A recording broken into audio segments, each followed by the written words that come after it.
상간 소송에서도 피고도 억울한 경우가 있습니다.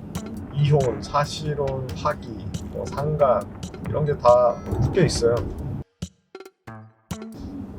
근데 이제 상간 소송에서도 무조건 피고가 잘못이지만 피고도 억울한 경우가 있습니다. 첫 번째, 유부남인지 유부녀인지 몰랐을 경우. 상대방이 남녀가 만나는데 너 결혼했냐? 이렇게 물어보진 않잖아 일반적으로. 물론 이 경우도 나이가 이제 뭐 예를 들어 뭐 40대 이상, 뭐 50대 이런 경우도 상관 많습니다. 이런 경우는 사실이 있죠. 그리고 알 확률이 높죠.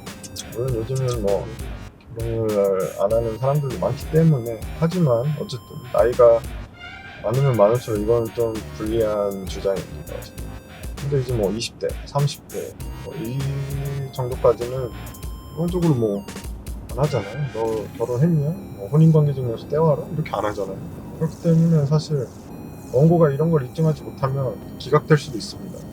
그렇기 때문에 이제 소송 전에 이런 상대방이 어떠한 부정한 행위를 했고 유부남 유부녀인지를 알고 있었다, 그런 증거들을 확보하는 게 좋죠. 그리고 두 번째, 정말 부정한 행위를 한 게 아니에요.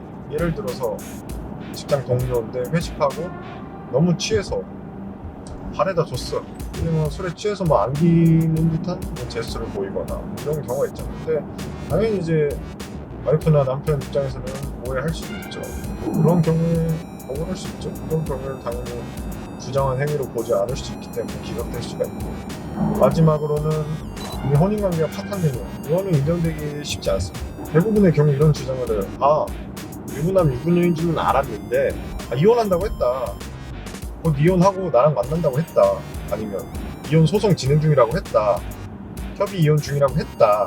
이 주장들이 다 이미 어떻게 보면 이 원고와 배우자 사이 혼인관계는 파탄 났기 때문에 내가 얘랑 바람을 펴서 이쪽 혼인관계가 깨진 게 아니다, 그렇기 때문에 내 책임이 없다, 이런 주장인데, 사실 뭐 이혼 도장을 찍고 이혼이 확정되기 전까지 이런 주장이 먹히기는 쉽지 않습니다.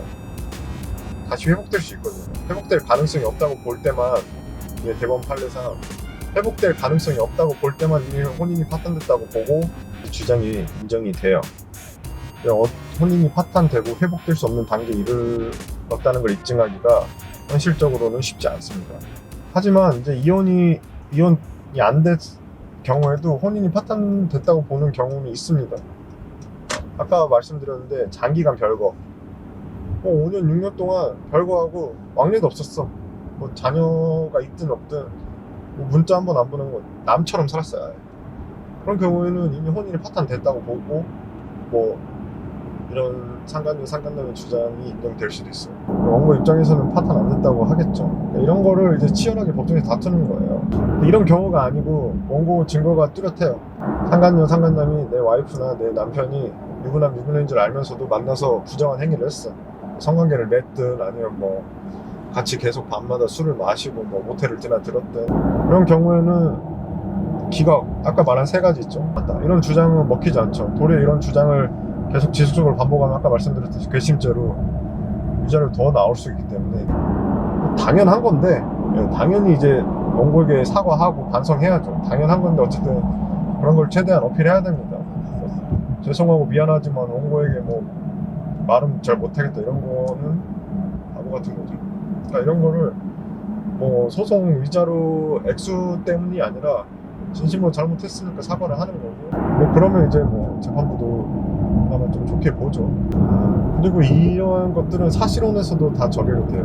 혼인신고 안 하고 사실혼 배우자가 바람을 폈다, 상간녀 소송 할 수 있습니다.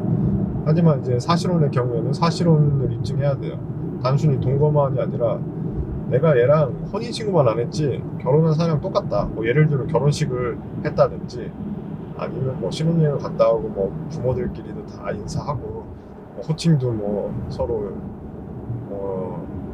여보, 와이프, 아내, 뭐 남편 이런 호칭을 하고 주변 사람들도 다 그렇게 알고 있었다. 이런 식이 되면 사실혼 인정되고, 사실혼 배우자가 바람을 폈다, 상간남 위자료 청구 소송 가능합니다. 위자료 액수는 당연히 법률혼의 경우보다 조금 적을 수는 있어요. 하지만 어쨌든 가능하고, 사실혼의 경우에도 이혼과 마찬가지로 배우자가 바람피거나 하면 사실혼 파기. 이게 이혼은 아니죠. 사실은 그냥 갈라서면 돼요. 그냥 헤어지면 끝이에요. 하지만 그거에 대한 위자료 책임은 있습니다. 하여튼 뭐 이혼, 사실혼, 파기, 뭐 상간 이런 게 다 하나로 묶여 있어요. 요즘은 다양한 경우가 많아요. 이게 여러 소송이 복합적으로 상간녀 소송이 걸었어요. 원고가 내 배우자랑 이 여자가 바람을 뭐 성관계를 맺은 증거를 확보했어. 근데 이 여자가 그 원고의 배우자를 강간으로 고소하는 경우가 있어요. 내가 얘랑 바람을 핀 게 아니고 내가 강간을 당했다. 이 남자는 또 이 여자를 무고로 고소하죠. 내가 강간한 게 아니라 바람 핀 거다. 이런 복합적인 소송이 일어나는 경우가 있어요. 애매하죠. 근데 이런 경우는 대부분 민사의 경우는 이제 형사소송 형사사건 진행되는 결과를 지켜봅니다. 예를 들어 강간이 인정됐다 하면 상간소송은 기각될 확률이 높죠. 그럼 강간 아니다, 우리 연인 관계에 있었던 것처럼 보인다고 수사 결과가 나오면 상간소송 인정되면서 도리어 이제 상간녀는 무고죄까지 뒤집어 쓸 수 있습니다.